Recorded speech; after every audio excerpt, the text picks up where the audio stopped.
White is often considered to have the potential for an opening advantage thanks to being able to move first, and certainly there are several ways to challenge black's defenses. Occupying the center with e4 or d4, as well as the English with c4, or the flexible knight f3 are all serious attempts to play for an opening advantage. If white has no interest in trying to prove an opening advantage, it's also possible for white to play less common, irregular flank openings that do not prioritize central control and rapid development as much as the more mainline choices. These attempts often try to avoid serious opening theory and may be used as a surprise weapon to catch an inexperienced opponent off guard.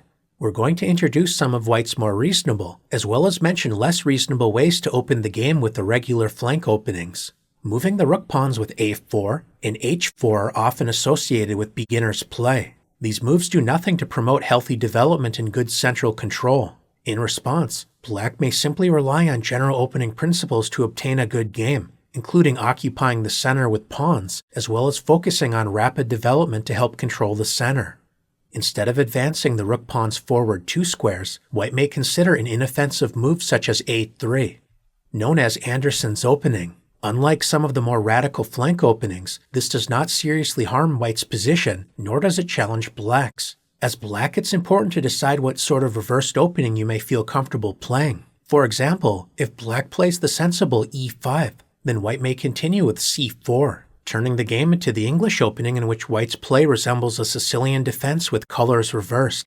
It's also possible to play the solid d5, when after d4, we've entered queen's pawn territory in which white is committed to the somewhat harmless a3 move. One of white's most questionable opening choices is g4, turning the game into the Grob's opening. It's easy to imagine that white's position would actually be better off simply skipping a move, rather than committing to this anti-positional pawn lunge. d5, revealing the light-squared bishop's attack against the unprotected g4 pawn, is one solid option. And another excellent alternative is claiming central space with e5, when white will be hard-pressed to justify this dubious opening decision. Instead of lunging the g-pawn forward 2 squares, seriously compromising white's position, a far more respectable choice is to advance the g-pawn 1 square forward, preparing a solid kingside fianchetto with bishop g2. This is often just another way to enter more popular opening lines. On the other hand, if white refuses to claim central space, black should not be afraid to place 2 pawns in the center and fight for an advantage. If black responds with e5 or c5, then white may transpose into the English opening with c4. And if black decides to claim central space with d5, white is able to play knight f3, transposing into ready or King's Indian attack positions. On the other side of the board, it's possible to play b4, known as the Polish or orangutan opening. d5 is one solid way to handle this opening, and black may also play e5, claiming central space while attacking the b4 pawn. If white defends the pawn with a3, then black should be happy to claim more central space with d5. White's most dynamic option is to counterattack black's center with bishop b2. It's possible to defend the e5 pawn with d6, but black should avoid the mechanical knight c6, defending the e5 pawn, as the orangutan pawn can march forward with b5, attacking the knight, forcing it to abandon the defense of the e5 pawn. The most popular continuation is exchanging pawns with bishop takes b4, allowing bishop takes e5. At first glance, this appears to be a strange decision, as white has captured black's central e-pawn in exchange for a less important flank pawn on the b-file. The drawback to this approach is that white accepts a compromised pawn structure, as white's a-pawn is isolated from its fellow pawns, meaning this pawn can only be protected by pieces. It's important for black not to forget that white's dark-squared bishop is attacking the g7 pawn. So a strong reply is knight f6. Black is prepared to castle and eventually gain time against the dark-squared bishop with either knight c6 or rook e8. It's important to recognize the Polish opening is certainly playable, so black should not expect a quick win against an experienced and creative player. On the other hand, white should not expect any opening advantage and must play accurately to avoid an unpleasant position. Instead of moving the pawn to the unprotected b4 square, allowing it to be attacked after e5, white may decide to advance the b-pawn forward only 1 square. This is known as Larsen's opening, named after the creative Danish grandmaster Bent Larsen. b3 is one of white's more respected flank openings, preparing to fight for central control with bishop b2. One sensible choice is d5, often turning the game into reverse queen-pawn territory, especially if black continues with c5. In this case, we may see a Nimzo or Queen's Indian position with colors reversed. If black wants to challenge the scope of white's dark-squared bishop, a principled reply is e5. White may decide to turn the game into English territory with c4, but the traditional Larsen's move is bishop b2, challenging the central e5 pawn. Defending this pawn with d6 is one option, but a more flexible response is knight c6, supporting the e5 pawn while preserving the option of playing d5 on the next move. White may decide to discourage this idea with c4, or play in Larsen style with e3. Knight f6 is a flexible option worth exploring, but if black wants to try and maximize a central space advantage, then we may see d5. Just like when facing less respectable flank options, black is focusing on occupying as much central space as possible while promoting straightforward development. Against the Larsen's opening, however, black cannot simply rely on general opening principles and expect a good game, as white is prepared to play the challenging bishop b5, pinning the knight on c6, so e5 is suddenly hanging. We see an instructive clash of ideas in which black directly occupies the center with pawns, while white energetically counterattacks the center with piece play from the flanks. In one Grandmaster encounter, Hikaru Nakamura played bishop d6, defending the e5 pawn, but now the g7 pawn is no longer protected. White may consider increasing the central tension with moves such as knight f3 or c4.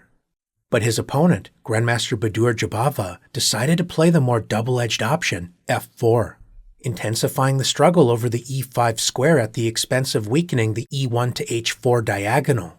Since capturing the pawn would allow bishop takes g7, black should focus on reinforcing the e5 pawn.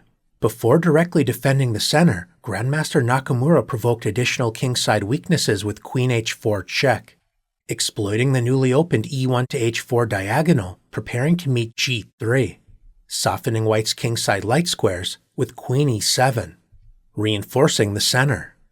The struggle over e5 continued after knight f3, when Nakamura replied with f6, supporting and unpinning the e5 pawn. We have reached an unusual but positionally complex situation in which black maintains a clear central space advantage, but white exerts serious pressure against this center. White may continue with ideas such as knight c3, attacking the unprotected d5 pawn, with or without first including the move c4. At some point, black may decide to challenge white's bishop with a6, likely claiming the bishop pair at the expense of slightly compromising black's structure. The creative Larsen's opening is filled with these sort of unbalanced positions in which overall positional understanding and experience within these unorthodox positions will likely prove more valuable than concrete memorization. As our introduction to irregular flank openings gravitates closer to the center, we may see the respected English opening with c4. Unlike some of the other flank openings, this is a mainline opening that can be a serious way to play for an opening advantage, the subject of another video. The mirror image of this strong flank pawn opening is the controversial bird's opening with f4. This irregular choice is a provocative opening that is not without its followers. It is significantly more risky than the English opening, as it exposes white's king on the e1 to h4 diagonal. Black has no shortage of promising replies, including the flexible knight f6. c5 invites white to play e4, transposing into an unpopular sideline of the Sicilian defense. The adventurous viewer may be interested in exploring Fromm's gambit with e5, leading to interesting play after f takes e5 and d6, sacrificing a pawn with the idea of gaining a lead in development in order to attack white's somewhat compromised kingside. This is a somewhat risky gambit in response to white's risky opening play, and white also has the additional option of transposing into a king's gambit with e4. Just like the other irregular flank openings, if black would prefer to play solidly and not invest too much time studying these lines that rarely occur in practice, a simple plan is to play d5, turning the game into the Dutch defense with colors reversed. We can see a hybrid between the bird and Larsen's opening with b3, preparing a queenside fianchetto.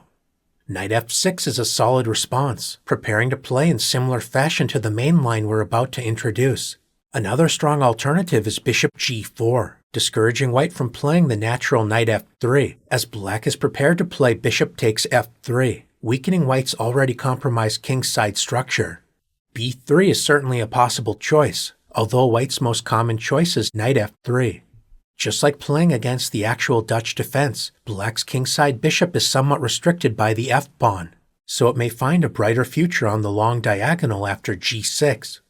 Preparing to play bishop g7 on the next move, white typically decides between one of three Dutch defense structures, e3 and d3, resembling the classical Dutch, e3, d4, and c3, resembling the Stonewall Dutch, or white may decide to play in the style of the most aggressive Dutch defense variation, the Leningrad Dutch, by fianchettoing the light-squared bishop with g3, preparing bishop g2 and castling kingside.